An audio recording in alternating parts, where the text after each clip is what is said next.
Moshe Meir Hagolah we spoke about last week, we know far more about him than we do about just about any woman in the medieval period. So we're going to have to reconstruct a lot of this history to try and understand her life. And once we get to the modern period per se, after the winter break, we'll have a lot more to say about Jewish women in general. But today's lecture is going to be subtitled Exceptional Women in the Private Sphere.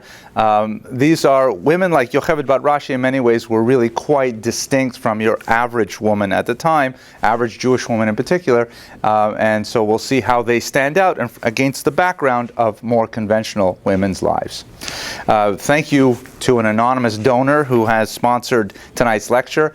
I'm always so happy that you're here. Your presence here is sponsorship enough, and it's nice to be able to speak to a live audience. But we also appreciate, the shul appreciates the fact that you underwrite the small stipend that we give the students who help us out here, and the equipment and things like that. So thank you to the anonymous donor for sponsoring tonight's lecture. Okay, so let's go on. Here we go. So let's look at medieval Ashkenaz. This is a map that shows you some of the big population movements of Jews around the 12th to the 16th century.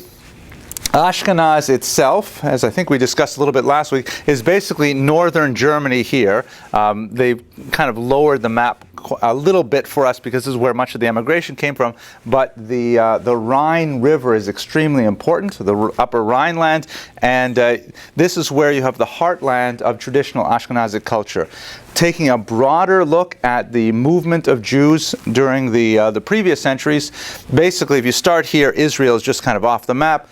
With the destruction of the temple in 70, you've got a large population movement going out into the Middle East, places like Babylon, Iraq and Iran, for example, moving across the coast of North Africa. And then in the 8th century, there's a big population movement, especially into Spain, although there were Jews living in Spain from the 2nd century, as there were in Italy. And then sometime around the year 1000, we're not exactly sure why. I mean, historians as a whole are not exactly sure why, but there is a growth of population in general in Northern Europe. Some argue that it may have been a fairly significant climactic shift, for example, that allowed much of this land to be suddenly much more arable than it had been 200 years earlier. But for certain, we have a general population rise in Europe. And Jews, of course, are attracted to the larger populations because Jews tend to be very urbanized. They tend to live in tight social groups. We need to have, close proximity to one another, very gregarious people, because you have to live within walking distance of a synagogue, walking distance of a mikveh, walking distance of a kosher Chinese restaurant, and that means that Jews tended to move into these urbanized areas, settling them through through about the 13th century. Then, especially after events that we discussed today, the Crusades and some of the anti-Semitic pressures that built up in Europe beginning in the 11th century, then you slowly have a big push of these Jews out to Eastern Europe, to Poland, right bank Ukraine, Lithuania, Hungary. As I think I mentioned in one of the lectures, the Hungarian Jews had a very difficult time because as soon as they got here, you know what they did. You remember? They started covering all the sofas with plastic. Right. I don't know. I said that just last week, and people laugh even a week later. But they have a lot. So Jews begin to move here into Eastern Europe, and that's why the Jews from Eastern Europe, about 3/4 of American Jews, trace their lineage back to this region. They're called Ashkenazi Jews, even though the origins of Ashkenaz is really Germany, not Eastern Europe. So we're going to focus, though, on traditional Ashkenaz here, some of the important developments that happened at that time. One of the defining moments of Ashkenazi history is the 1096 massacres associated with the Crusades. And it's worth talking about this in a little bit greater depth because the Crusades had a uniquely powerful impact in shaping the Ashkenazi mentality, particularly when you compare the experience of Jews in the Crusades to the experience of Jews under the Inquisition a few hundred years later in Spain. Many historians will say, it's a little bit of an overgeneralization perhaps, but they will say that Ashkenazi Jewry went in one cultural direction, and Sephardi Jewry went in another cultural direction, largely because of the different ways that they related to the anti-Semitic pressures of these two very different kinds of persecutions. But let's focus on the Crusades and understand what exactly they were, and then we can talk a little bit more about how that contrasts with the Inquisition, which we'll speak about much more 2 weeks from now. The Crusades, it's a Christian movement, obviously, and it comes out of the fact that Jerusalem at this time was controlled by the Arabs, and there was some restrictions placed on Christian pilgrims to the holy sites in Jerusalem.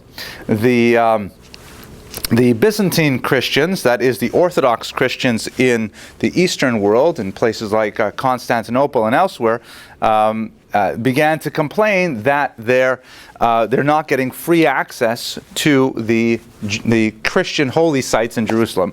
They complained specifically to Rome, to the Pope in Rome, and this is actually a very significant thing because the Orthodox Eastern Church and the Roman Catholic Church had been separating profoundly over the previous couple of hundred years, and actually up until this day, they're always looking for some kind of reconciliation, which they call ecumenism.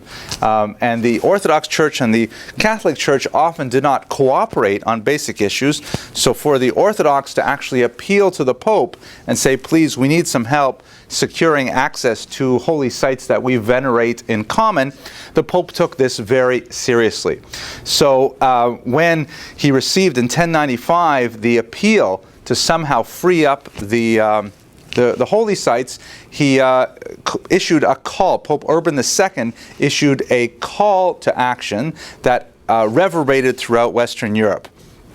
Basically, he said it's time for Christians to rise up, organize themselves, make their way to Jerusalem, and free the holy sites from the infidels, in this case, of course, being entirely the Arabs. This was a Christian-Muslim conflict that did not involve Jews whatsoever.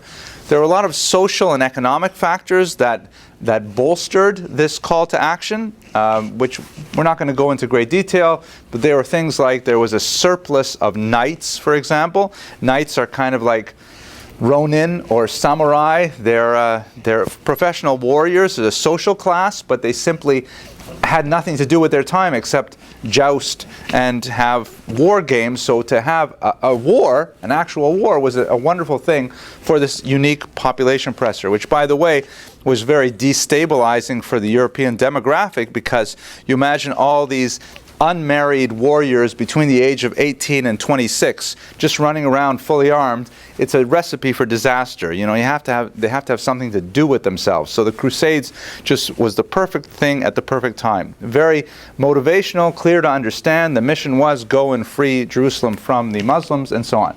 So nobles in particular in France got together, and they organized themselves, and they made these treks down to Jerusalem to attack the Muslims and free up the holy sites. The pogroms that ensued were epiphenomenal to the Crusades themselves. In the Rhineland, there were all these populations of Jews. We'll look at 3 cities in particular briefly that affect Rashi directly, and by extension our topic tonight, Yocheved bat Rashi. They were, filled with Jews, and we have to understand that the Jews at this time were a highly visible minority, distinct in dress, in language, in settlement, because they're overwhelmingly urban or living in villages as opposed to living in farms. They are the only non-Christian minority in Europe, so they're highly distinct and recognizable. And it happened that a lot of these crusaders, especially those who were not specifically tied to the conventional hierarchy, they had no peerage, for example, they said, wait a second, why are we schlepping all the way to Jerusalem? They didn't actually use the word schlepp because it hadn't entered the language at that time, I don't think. That's more of a Yiddishism. But why are we schlepping all the way to Jerusalem to kill the infidels? We have infidels living right here in Germany. It's much more convenient for us to go and kill those who killed Christ, after all. I mean, they use a very clear anti-Semitic tradition behind them. And so they, instead of going all the way to Jerusalem, many of these roving bands, really of hoodlums, simply turned and attacked the Jews in the Rhineland.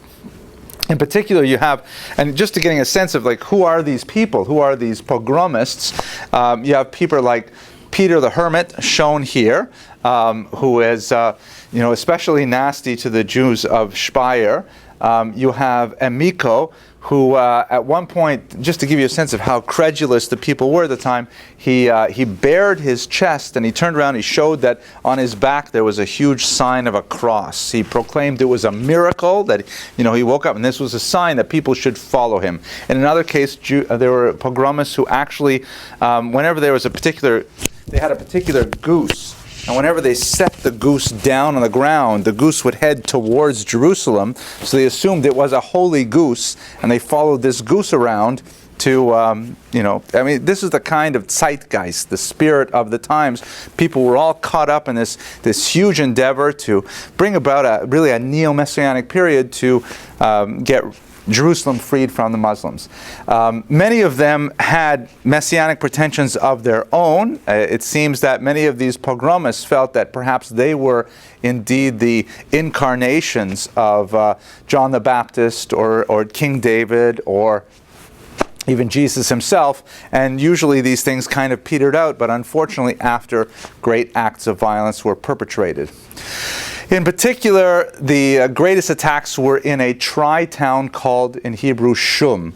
Shum is an acronym for the towns Speyer, Worms, and Mainz. These are 3 German villages on the Rhine River, and they were the ones that suffered the most in the Crusades. You recall that this is a population of Jews that have been living in this region for no more than perhaps 200 years. It's not a relatively old population compared to other sites of Jews in Europe, but it is one that accumulated significant wealth rather rapidly. One might even compare it, let's say, to, it's a big stretch, it's 1,000 years different, but even to the Jews of South Florida, for example, Bal Harbour. Jews were not living in Bal Harbour 30, 40 years ago, and all of a sudden there's a huge change in the demographic, so the Jews really stood out in comparison to the outside population. Anyways, the pogromists came in the month of May in 1096. They surrounded the town and were clearly threatening to invade and to attack the Jews. So the Jews decided to take refuge in the home of the bishop of Speyer. This is an interesting thing we'll have to reflect on once we get through Worms and Mainz. But they went to the bishop and they said, there are a whole bunch of crazy people outside and there's a goose and things like that and they're coming here to kill us. So the bishop stood up and berated them, and they left. The church protected the Jews, the local bishop, and the violence was completely averted.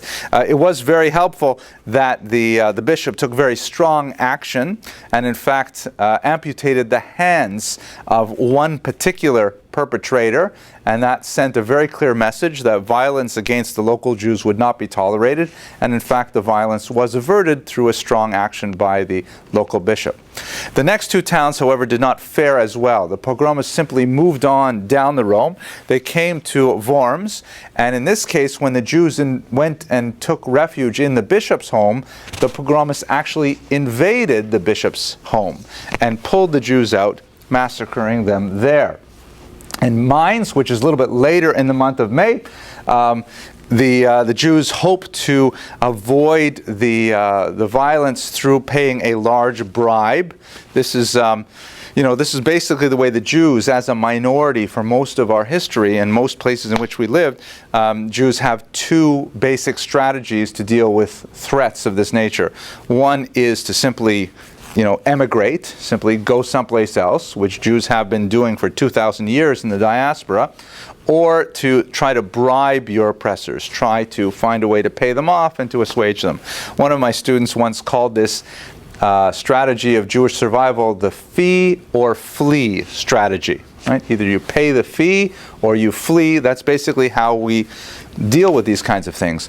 It's worth noting, by the way, that Raoul Hilberg, the great Holocaust historian, argued very forcefully in his great 3-volume work, The Destruction of European Jewry, that this is one of the the most tragic elements of the Holocaust is that Jews in the 1930s were still thinking the way we thought through most of our history, and thought that Hitler perhaps could either be bought off or there would be somewhere for Jews to go at the last minute, and neither of those things turned out to be true.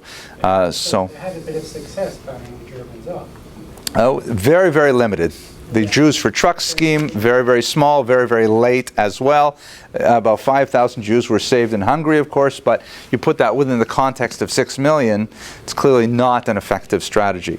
And in terms of emigration, disastrous policy, because the world's borders were closing, including America's borders as well. America wouldn't even let the SS St. Louis, which was docked off the coast, we could see it from here if we stood on the roof, and they couldn't even get into Cuba because America was concerned that Jews would land in Cuba and then use a transit visa to get into America. So it was disastrously wrong strategy for the nature of that particular threat. Still, we're 1,000 years away from that. We're going to concentrate on the Crusades. The Jews of Mainz paid a bribe to the pogromists. They took the bribe, but they still attacked the Jews. There was some resistance put up by the Jews and by the bishop and whatever forces he could muster, but there was no redemption, and the Jews were massacred in large numbers. Now, in the context of all three of these attacks, well, actually, let me get to the end of the story, and then we'll talk about some of the specifics that are especially relevant. So we can make a real distinction between the so-called legitimate crusaders. These are the knights who have positions, they have peerage, they have jockeys after them, things like that, who basically left Jews alone. Their task was to get to Jerusalem and to free the sites. The violence against Jews was mainly perpetrated by all these hangers-on who, were swept up with the enthusiasm and with the newness of this great movement, but they did not have the means or the wherewithal to take themselves all the way to Jerusalem, and so they attacked more vulnerable local populations. The Jews were not the only victims of these so-called illegitimate crusaders. As they made their way through Europe, you have to remember that the sheer logistics of supporting a military venture like this is massive. You have to feed these soldiers. Someone said, was it Metternich, I think, that an army travels on its stomach? Right? You have to have food to keep them going. They don't travel on their feet, they travel on their stomach. And so as they came through, as these bands of ill-organized fighters would go through various villages, they would simply raid the local Christian villages in order to get provisions. And the local populations had enough, and so ultimately the so-called illegitimate crusaders were killed by Christians who did not want to have these anarchistic elements moving through their society. In Hungary in particular, nothing to do with the furniture with plastic on it. The Hungarians had no tolerance whatsoever for the for the Crusaders coming through, and as a result, these particular elements were destroyed. A major chapter that we're not going to touch is, of course, the Muslim experience of this, which is totally different because the Muslims are basically living in peace in Israel, and they're being attacked from Europe by all of these crusaders, leaving a real serious scar on Muslim-Christian relations that really persists to this day. The Americans in Iraq, for example, are commonly called crusaders, hearkening back to this period. Now, a couple of major observations, and then we can turn to this question of what is Ashkenazi Jewry as opposed to Sephardi Jewry, and then we'll finally move on to Yocheved Bat Rashi, our topic for tonight. One of the most pronounced phenomena of the Jewish experience of the Crusades, which did not have wide-scale precedent in Jewish history, and thankfully does not have a long tradition afterwards, is that of Kiddush Hashem, specifically suicide, often mass suicide in the face of persecution.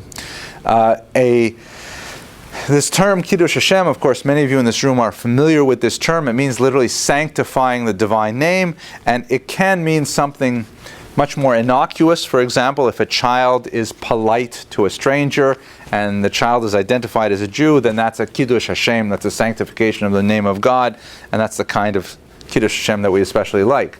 In this context, however, it is a euphemism for martyrdom at the hands of anti-Semitic bands. So we have this terrible phenomenon which has been recorded in many chronicles of the times, contemporary chronicles of Jews electing to commit mass suicide. Usually, these are terrifying things to read, usually killing their children first and then killing themselves rather than submit to baptism by the Crusaders. Because one of the offers, the standing offers, which was not necessarily honored at all times, but that if the Jews were to convert to Christianity, if they were to submit to baptism, then they would be spared the violence. But the overwhelmingly large number of Jews who were offered this choice in Ashkenazic lands chose to martyr themselves, either at the hands of the Crusaders or in many cases simply at their own hands, rather than submit to baptism. And many historians, see this as a defining moment for the creation of Ashkenazi mentality, the Ashkenazi Weltanschauung. We certainly remember it to this day, the Av HaRachamim prayer that is recited in synagogues on Saturday afternoons. If you ever read the text of it carefully and read the translation if you like, you see it's essentially a very powerful commemoration of the victims of these massacres. It was specifically penned in response to the 1096 massacres. So here it is 1,000 years later, and we recall this every single week. So many historians say that culturally, Ashkenazic Jewry began to look at the outside world, as outside culture, as being fundamentally toxic, dangerous to Jews, something that Jews should avoid. Instead, they should become much more insular, inward-looking, trying not to engage whatsoever in the outside world, culture, larger, and so on. The Sephardi Jews, on the other hand, did not have this kind of intense, sharp pressure applied to them until really there are some pogroms in 1390, and then much worse, of course, the expulsions of 1492. But their pressure was much more gradual in nature, and they adopted more of an accommodationist strategy, saying, okay, this is a persecution, this is something we shouldn't deal with, this is something terrible, but if we just adapt in this little way, then we'll be able to maintain our lives. We may have to go a little bit underground, we may have to become crypto-Jews, but it kind of snuck up on Sephardi Jewry, whereas with Ashkenazi Jewry, it was a very sharp, pointed blow right at the beginning, really when they were just getting established in Europe, and so their cultures diverged. A little bit of an overgeneralization, but at any rate, I think it basically has a lot of validity to it and helps us understand the differences in the way these cultures developed. Second useful observation is the clergy, by and large, protected the Jews. When the Jews went and they were seeking refuge, where did they go? They went to the bishop's home. And this is, we have to recall that the two main populations living in the larger villages were always the Jews and the church. You'd have a few burghers there who were like, small-time merchants. Jews were not allowed into every trade, but the fact that the church is always there in close proximity to the Jews and that they did not sanction this kind of violence is really telling about the nature of where this violence comes from and how it contrasts with the official position of the church, which was by and large not at all in favor of mass violence. The church certainly was in favor of maintaining a second-class status for Jews, that their position should not be enviable to the larger population, but they were not in favor of these anarchic movements that could easily destabilize a society and throw the economy into chaos, because Jews tend to be a really important part of the economy as a whole. In general, this is why Jews tended to gravitate to these cities, because they can be guaranteed something of a Rechtsstaat, which is a German word meaning a society governed by law, a society in which there's predictable rules, there are enforcement to those rules, and things like that. So that's my final observation. We're going to go right now to Rashi, so I'll take a couple of questions. Okay, my general impression of the Crusades was that there were basic people who were zealots, such as Peter the Hermit, and they inflamed people, Christians in general. Not so much that they were so involved with trying to convert Jews, but they were there to just massacre them because they were the Christ killer.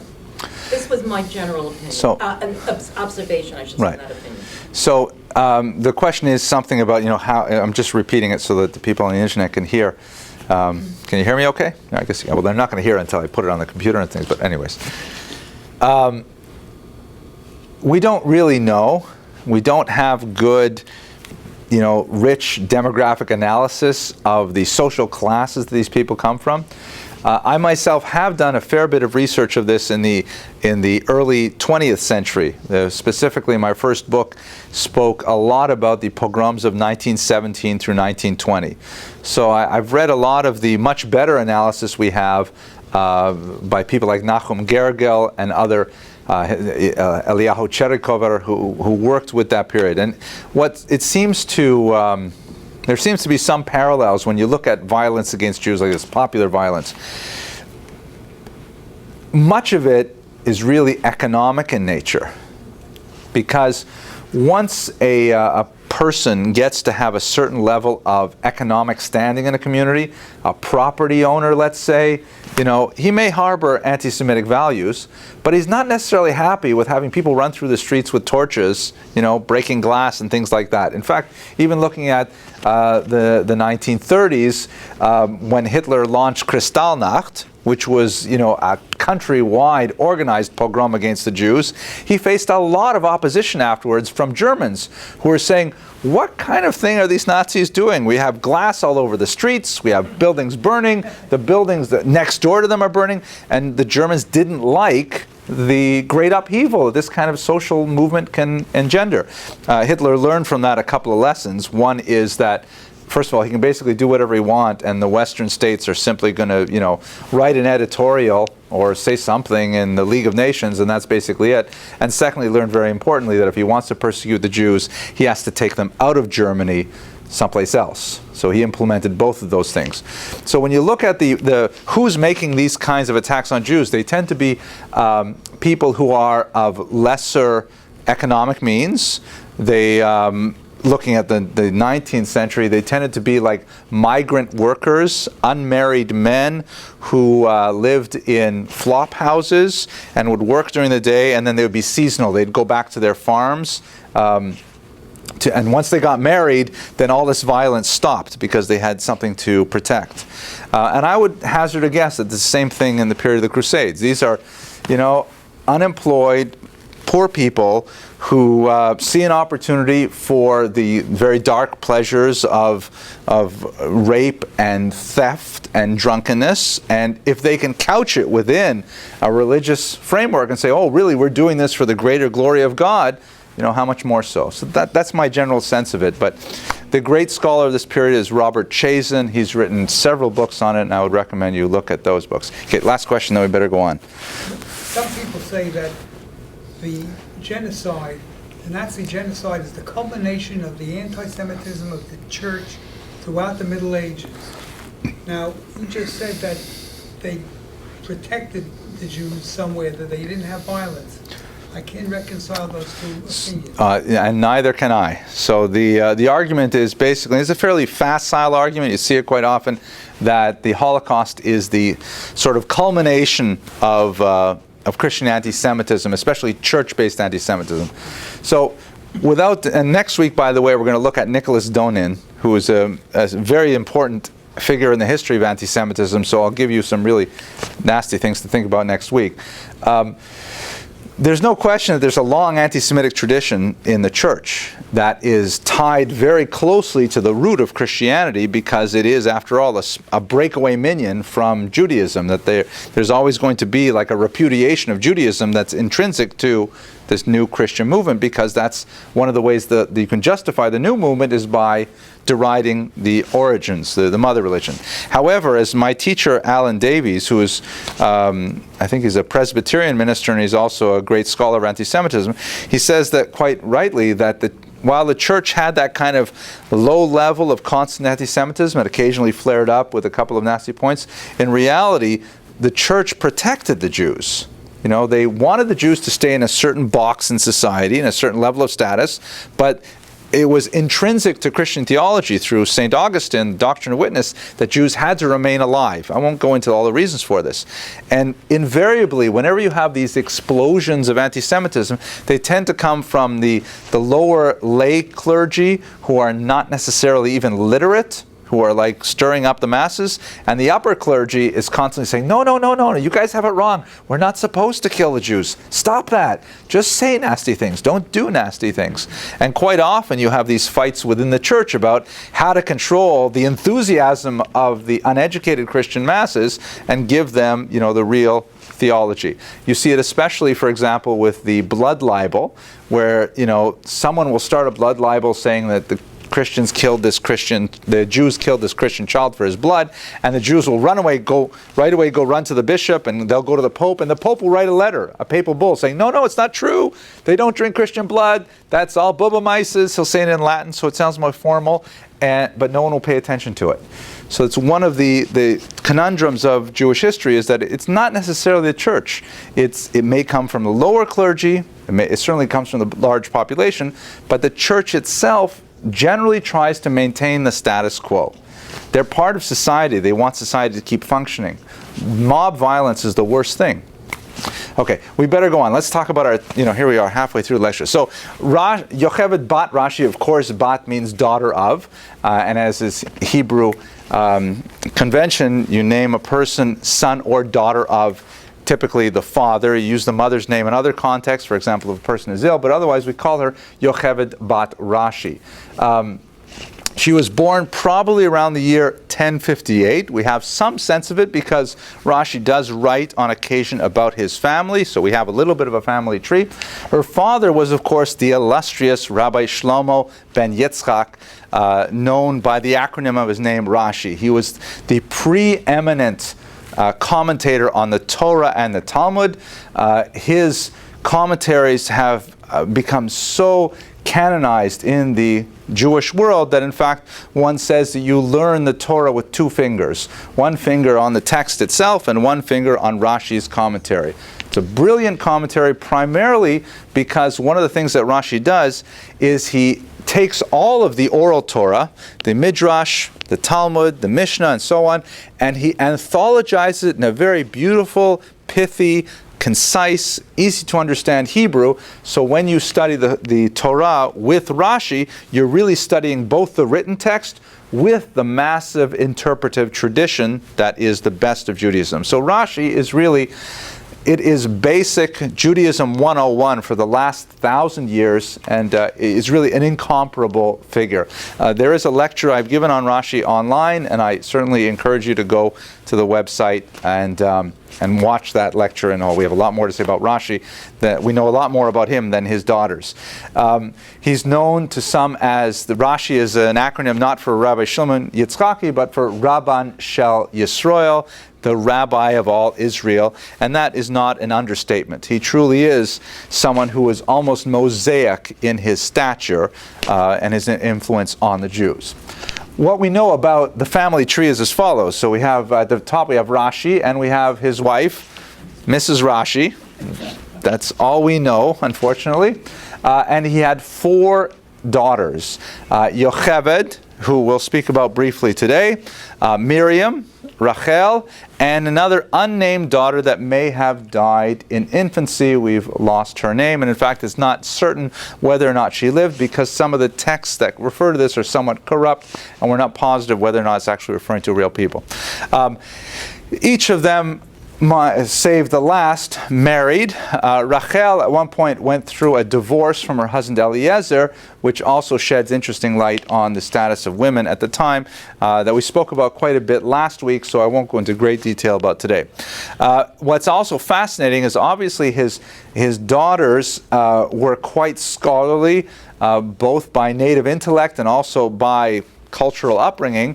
Their husbands did not necessarily distinguish themselves as great scholars, but their children certainly did.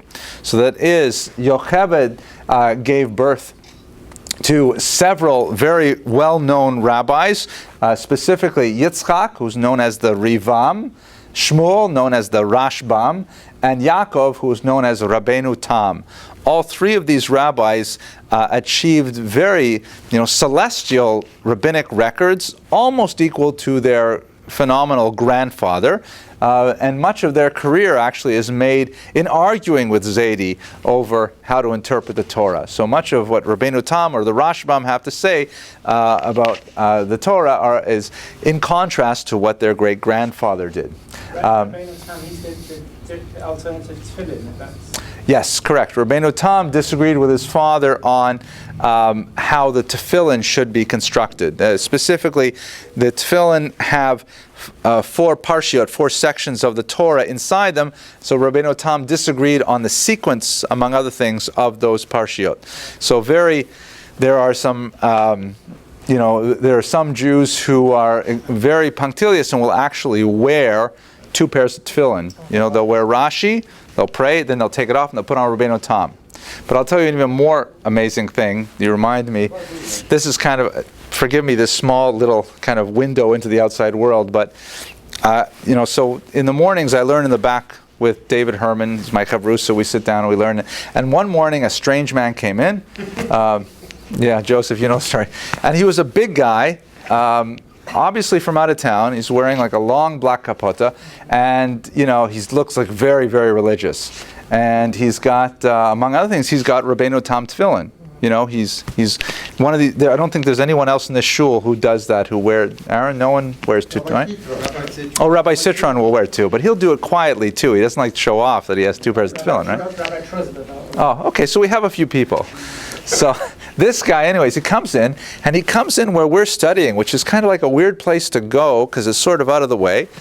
And a few minutes after he's there, the police show up. 7 o'clock in the morning, the police come in, and they're looking around for a guy involved in a hit-and-run fender bender. Some guy who crashed his car into someone else's car in the parking lot and then fled the scene. And of course, they've got it on security camera, and there's a witness, and apparently the guy hit someone else's car, got out of his car, looked at the accident, got back into his car, left the parking lot, drove around the block, and then parked further away. And then, he left his big black hat in the back seat. So the police identify his car, and they figure he's up here praying, and sure enough, that was the whole story. So the real amazement is not that you can wear 2 pairs of tefillin, but how can you wear any tefillin and still leave the scene of an accident where you crash someone else's car? That's what you got Aleph. I'm sorry? That's what you have Aleph.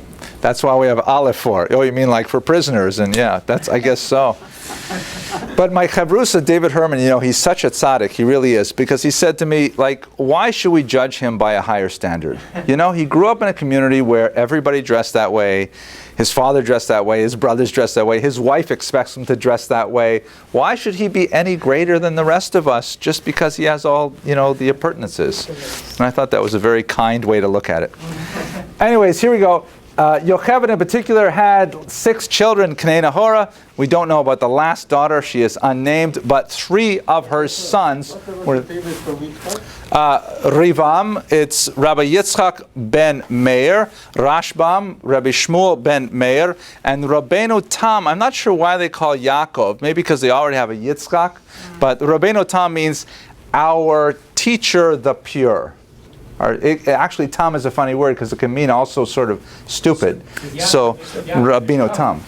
I'm sorry? Yaakov ish Tam. Maybe that's it. Yaakov ish Tam, Yoshev Ahalos, right? That Yaakov, the patriarch, very well put. So, Rabbeinu Tam, but it means, our teacher was pure. And these were really, global level scholars. These are phenomenal scholars.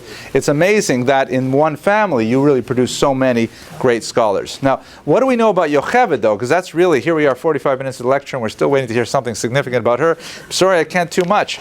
We have one phrase, one tiny little phrase in one of Rashi's Teshuvot that has created an ocean of literature on Yocheved.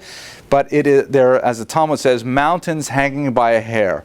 There is one passage in which Rashi says, he's discussing a difficult halachic Jewish legal concept, and he says, and I called to my daughter. Meaning he called his daughter, and worked out an answer with her. Wow.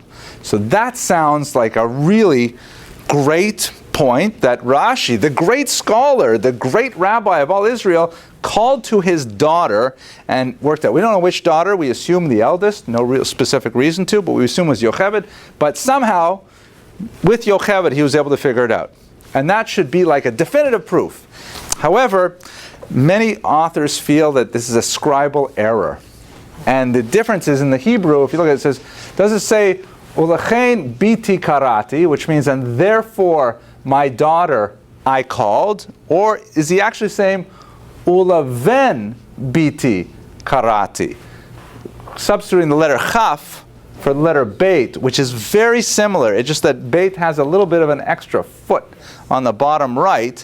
And ben biti means my grandson. And I called the son of my daughter. So that would make sense too, because the son of his daughter is Rabbeinu Tam, or the Rivam, or the Rashbam. Those are three serious scholars. He could easily have called them. So the text as we have it today does read, Ulechein biti karati, therefore I called my daughter, but it could easily be a typo, in which it could just say, Uleven biti, and to my grandson I called, meaning the son of my daughter.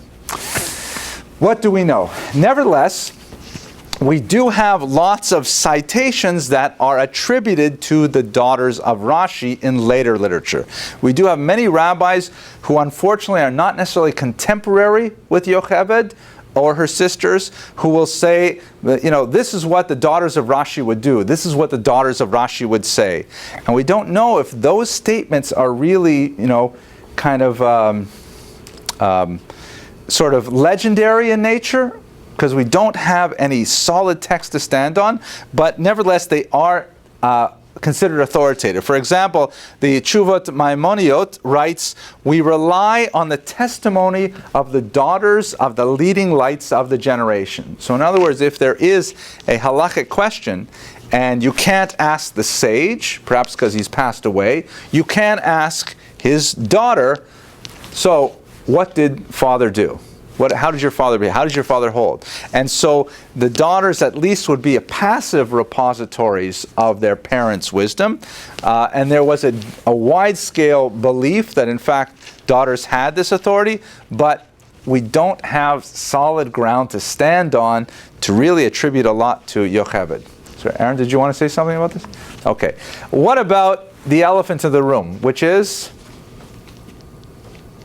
we were talking about it just a while ago. The daughter, here we go. Did she wear tefillin? That's the big deal, right? Okay, thank you. It's late at night. I guess people are getting tired. Unfortunately, despite the very, very popular legend that the daughters of Rashi wore tefillin, we have no contemporary evidence to indicate that that is the truth. We don't have any statements from their sons, Rabbeinu Tam, the Rashbam, etc., saying, and by the way, my mother used to wear tefillin. We don't have Rashi specifically endorsing or denying that women wear tefillin. There is no real solid historical evidence that specifically the daughters of Rashi wore tefillin. However, we do have some interesting evidence to say that there were women who wore tefillin, because we have a question that is addressed to Rabbeinu Tam, right, the son of Yocheved. And this is kind of interesting because in a way it proves both things. It proves that probably his mother didn't wear tefillin because he doesn't actually mention it. And you'd think that in the context he would say, oh, it's funny you should ask, my own mother wore tefillin. He doesn't say that. But he does say that I know of women who wear tefillin, and in his opinion, they may even say the blessings that are recited when you put on tefillin. And that's a very serious thing because, so what's the problem with tefillin for women in general? It's not actually that massive a problem. The halakhic literature does go through it in some detail. The traditional halakhic literature before the 20th century, when you have a lot more feminist influences, especially on more liberal interpretations of Judaic tradition, there's no real clear ban on women wearing tefillin. It's certainly not customary, but an outright and incontrovertible ban there does not exist. However, to recite the name of God without reason, that's one of the big 10. One of the 10 commandments. You're not allowed to take God's name in vain. So therefore, to allow a woman to say a blessing when she might not be allowed to wear tefillin, that's much more serious. Nevertheless, Rabbeinu Tam writes that in fact, women may recite the blessing, which is more serious than the possible transgression of putting tefillin on in the first place. And of course, in liberal movements, women wear tefillin all the time. It's certainly not customary in Orthodox movements, but nevertheless, it has become quite common. Yes, question? When one does the prayer saying every morning, thank God that you did make me a woman, can that become one? That's a very heavy and loaded question. I'm glad you asked me with 10 minutes left because I'll be able to say I'll take it after the class. But just to answer it quickly, we see it, if I'm not mistaken, we see it already in the Siddur of Rev Amram Gaon, which is about 9th century, I think. It really is quite old in our tradition. We do have some variant texts, though. We do have a couple of versions that don't exactly say Shelo Asani Isha, who has not created me a woman. And there's a lot of rabbinic ink that's spilled in trying to explain that blessing. And at this point, I'm just going to take another question. Oh, we better just go on. Okay, no. It's a very difficult and meaningful question, but I do want to move a little bit further on this particular thing, so I'm going to push off on it. And it is worth discussing, perhaps in another class. Now, He would have mentioned his mother if she did wear tefillin. you would think so. Yeah. You would think so. Unless he's saying it, parenthetically that that I know of woman. Maybe that's just his way of saying my mother used to, possibly, but we don't know. Now, there is also another legend that is highly unlikely. There are a few tractates of the Talmud where Rashi's commentary is missing.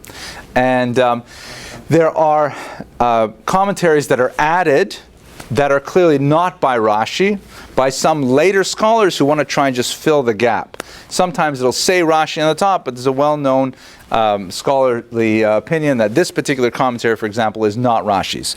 In other cases, like for example, in certain tractates of, I think in Bava Batra, for example, his grandson Rashbam writes a commentary that supplants the one that's called a pseudo-Rashi. It's not an actual pseudo-Rashi.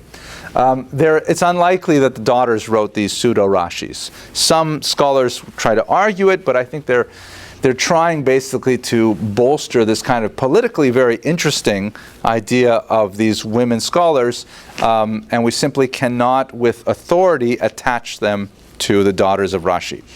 What we can do, however, is look at there were exceptional women that we know by name who did reach those levels of scholarship that we will discuss very briefly.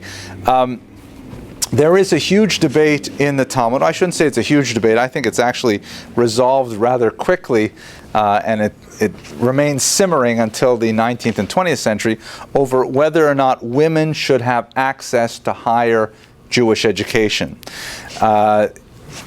It's kind of a complicated debate. I wish I had more time to lay it out for you, but basically, one rabbi in Tractate Sota says that you should definitely teach a woman Torah, because that way, if she gets caught committing adultery, she will have all this merit in her behalf that will stand her in good stead. And the rabbis say, are you crazy? You're teaching her Torah, so she should have merit if she does something inappropriate? Better not teach her Torah at all. And even though there are two sides to this argument in the Talmud, it is the latter position which has been taken as the standard one. Maimonides rules that way, for example. The Shulchan Aruch rules that way. And so for a large part of Jewish history, women have been shut out of higher Jewish education. Lower level education, often literacy, were often far beyond what the general non-Jewish population had, but higher levels of literacy, say beyond 4th grade literacy, basically it was extremely rare for women to ever penetrate that ceiling.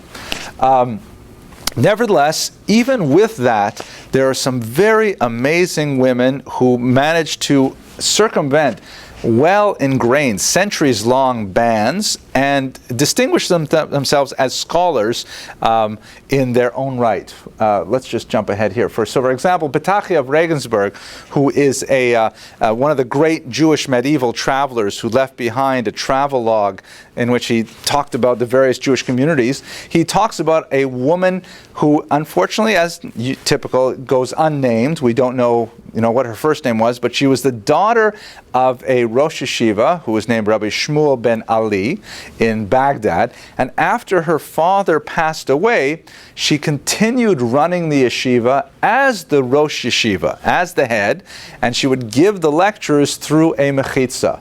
Meaning she would be on the other side of the mechitza, the students, the boys are on the other side, and she's teaching them the Talmud through, it was a business, somebody had to run the business, and he reports this directly with great detail, unfortunately omitting her name. Another woman in Kurdistan named Aznat Mizrahi, her husband was the Rosh Yeshiva, and after he died, she took over the family business, and similarly taught students in this manner.